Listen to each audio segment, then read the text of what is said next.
একদম নিরামিষ ঝরঝরে ভেজ বিরিয়ানি তৈরি করার জন্য আমি এখানে আপনাদেরকে সামান্য কিছু টিপস শেয়ার করব, যা দেখে আপনারা সহজেই বাড়িতে তৈরি করে নিতে পারেন। তো নমস্কার বন্ধুরা, দেবী কিচেনে আপনাদের সকলকে স্বাগত। আশা করি সকলে ভালো আছেন। আমি আজকে আপনাদেরকে নিরামিষ ভেজ বিরিয়ানি তৈরি করে দেখাবো। তাহলে চলুন রেসিপিটা শুরু করা যাক। এই ভেজ বিরিয়ানি তৈরি করার জন্য প্রথমে আমি নিয়েছি চাল। এখানে আমি গোবিন্দভোগ যে ছোট চালটা, সেই চালটা আমি নিয়েছি। এখানে 1 কেজি চাল আছে। এই 1 কেজি চালের সাথে কী কী জিনিস আছে সঠিক মাপসহ আমি আপনাদেরকে আজ তৈরি করে দেখাবো। একদমই ছোটো ছোটো চালটা আপনারা নিয়ে নেবেন। তারপর আর কী কী জিনিস আমি এনেছি সেটা আমি আপনাদেরকে দেখিয়ে দিচ্ছি। দেখুন, এখানে নিয়েছি কিছু সয়াবিন। এখানে খোলা সয়াবিন নিয়েছি, আপনারা চাইলে প্যাকেটও নিতে পারেন। এখানে নিয়েছি 100 গ্রাম ঘি, নিয়েছি এখানে 2টো আলু আর গরম মশলার প্যাকেট 3টে, আর এখানে নিয়েছি বিরিয়ানি মশলা, আর এখানে দেখুন নিয়েছি কিছু কাজু। চালগুলোকে ধুয়ে দেখাচ্ছি। এই চালগুলোকে ভালো করে একটু ধুয়ে নিতে হবে, একদম পরিষ্কার যতক্ষণ না বেরোবে ততক্ষণই কিন্তু ধুয়ে নিতে হবে। দেখুন, এখানে আমি 3-4 বার করে ধুয়ে নিয়েছি। এখন ঢাকনা দিয়ে রেখে দেব 5 থেকে 10 মিনিট কিংবা 15 মিনিট, আধা ঘন্টাও রেখে দিতে পারেন, কোনো অসুবিধা নেই। যত বেশি ভিজিয়ে রাখবেন রান্নাটা তত বেশি তাড়াতাড়ি হয়ে যাবে।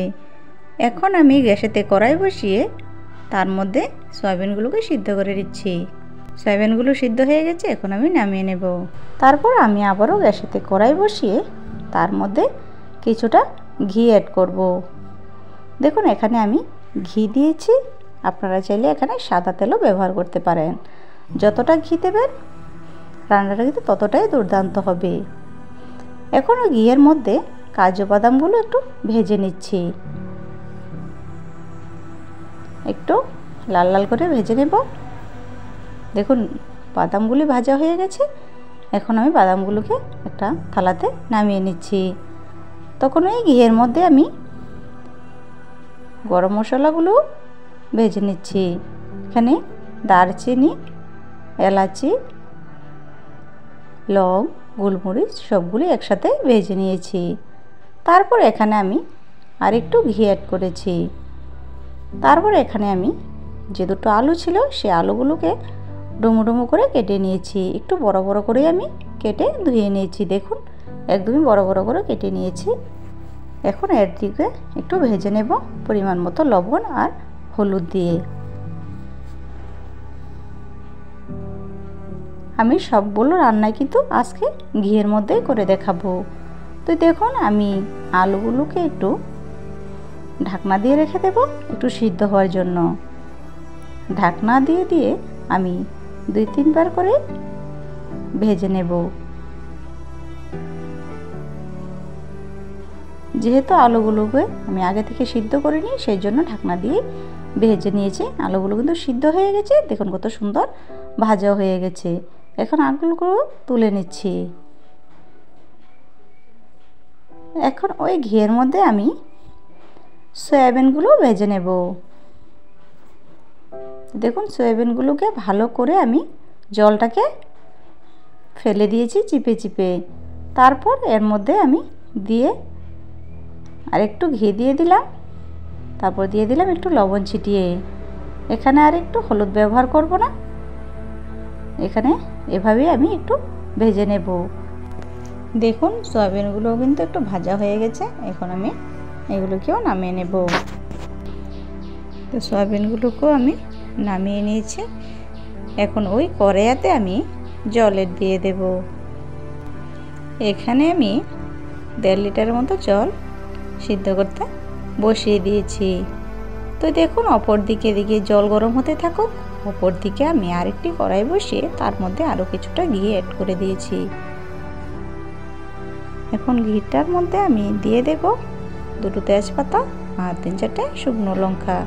এগুলোকেও আমি একটু ভেজে নেব। দেখুন, এগুলোকেও আমি নামিয়ে নিচ্ছি। কত সুন্দর করে সবগুলো কিন্তু আমি ভেজে নিয়েছি। এখন এর মধ্যে আমি দিয়ে দেব আদা কুচি।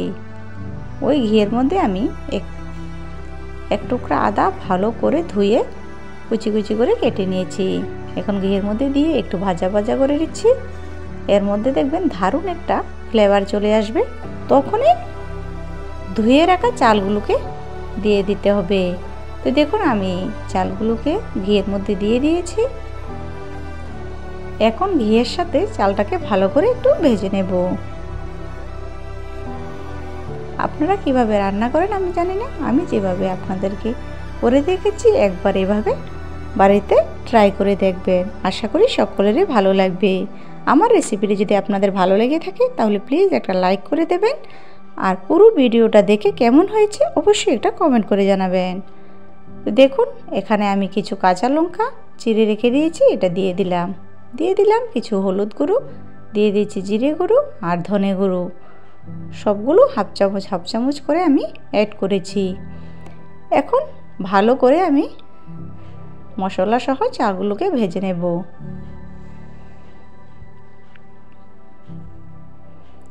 চালগুলো যেহেতু আমি আগে থেকে ভিজিয়ে রেখে দিয়েছিলাম সেই জন্য রান্না করতে বেশি সময় লাগবে না। খুব সুন্দর করে ঝরঝরে বিরিয়ানি তৈরি হয়ে যাবে।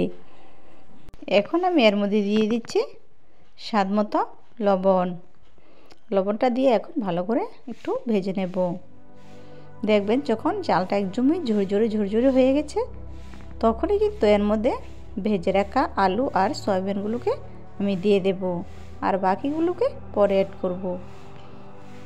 এখন সয়াবিন আর চালগুলোকে একসাথে মিশিয়ে আর একটু ভেজে নেব।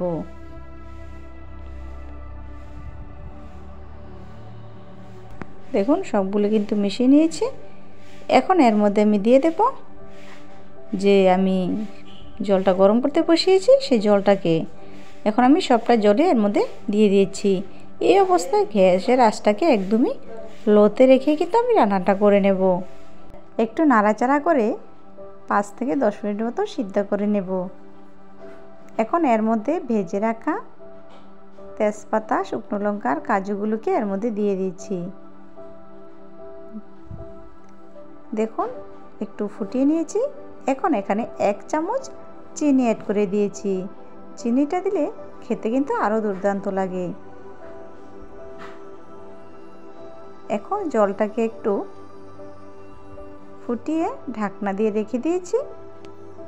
2-3 মিনিট পর পর ঢাকনাটা তুলে একবার নাড়াচাড়া করে নিতে হবে, তাহলে কিন্তু একদমই ঝরঝরে বিরিয়ানি তৈরি হয়ে যাবে। দেখুন আমি একবার ঢাকনাটা সরিয়ে একবার নাড়াচাড়া করে দেখিয়ে দিচ্ছি কতটা হয়েছে। দেখুন আমি নাড়াচাড়া করে উপরটা নিচেটা উপর করে দিয়েছি। এখন এর মধ্যে আমি দিয়ে দেব বিরিয়ানি মশলা। এখানে 10 টাকার প্যাকেট একটা নিয়েছি, এখানে অর্ধেকটা দিয়েছি আর বাকি অর্ধেকটা রেখে দিয়েছি। সবটাই আমি দিয়ে দেব। এখন হালকাভাবে একটু নাড়াচাড়া করে নিচ্ছি। দেখুন মশলাটাকে একটু ভালো করে উপর নিচ করে মিশিয়ে নিচ্ছি। এখন উপর দিক দিয়ে আরও একটু ঘি আমি অ্যাড করে দিলাম। আমি আগেও বলেছি এখনও বলছি, পুরোটা রান্না কিন্তু আমি ঘি দিয়ে করে নেব, আর ভীষণই টেস্টি হবে আজকের এই রেসিপিটা। আপনারা প্রথম থেকে শেষ পর্যন্ত অবশ্যই কিন্তু ভিডিওটা দেখতে থাকুন, একদমই স্কিপ করবেন না। তো দেখুন কতটা সুন্দর হয়েছে। এখন ভালো করে আর উপর নিচ করে মিশিয়ে আমি কিন্তু আরও একবার বিরিয়ানি মশলা অ্যাড করব। বাকি যে মশলাটা আছে সেই মশলাটা সবটাই আমি এর মধ্যে দিয়ে দেব। এখন এর মধ্যে আমি ঢাকনা দিয়ে রেখে দেব হালকাভাবে। দেখুন ঢাকনা দিয়ে আরও কিছুক্ষণ পর আমি ঢাকনাটা তুলে দেখিয়ে দিচ্ছি। দেখুন বিরিয়ানিটা কতটা সুন্দর হয়েছে, একদম পারফেক্টভাবে কিন্তু তৈরি হয়ে গেছে। রান্নাটা কিন্তু কমপ্লিট হয়ে গেছে, একদমই ঝরঝরে। দেখতে পাচ্ছেন বন্ধুরা, একদমই ঝরঝরে হয়েছে আজকের এই ভেজ বিরিয়ানি। বন্ধুরা আমার এই রেসিপি যদি আপনাদের ভালো লেগে থাকে তাহলে প্লিজ একটা লাইক, কমেন্ট আর শেয়ার করতে কিন্তু একদমই ভুলবেন না। আপনাদের লাইক আর একটা কমেন্ট কিন্তু আমাকে ভিডিও বানাতে আরও আগ্রহ করে। আর যারা যারা আমার চ্যানেলটাকে এখনও সাবস্ক্রাইব করেনি তারা প্লিজ সাবস্ক্রাইব করে দেবেন, আর পাশে থাকা বেল আইকনটিতে অবশ্যই ক্লিক করে রাখবেন, তাহলে যখনই কোনো আমি নতুন ভিডিও আপলোড করব সঙ্গে সঙ্গে নোটিফিকেশান আপনাদের কাছে পৌঁছে যাবে। দেখুন বন্ধুরা, আমি পরিবেশন করছি, একদমই জোরে জোরে হয়েছে। এই রেসিপিটা আপনারা বাড়িতে অবশ্যই এভাবে বানিয়ে খেতে পারেন, আশা করি সকলেরই খুবই ভালো লাগবে। একদমই ঝুরঝুরে হয়েছে রেসিপিটা। আমি আজকে আপনাদেরকে কি দিয়ে খাওয়া দাওয়া হয়েছে সেটাই দেখাবো। আমি এখানে দিয়েছি দুটো বেগুনি, দিয়েছি দুটো পাঁপড়, নিয়ে নিয়েছি এখানে কিছু শসা, নিয়ে নিয়েছি কিছু ভাজি।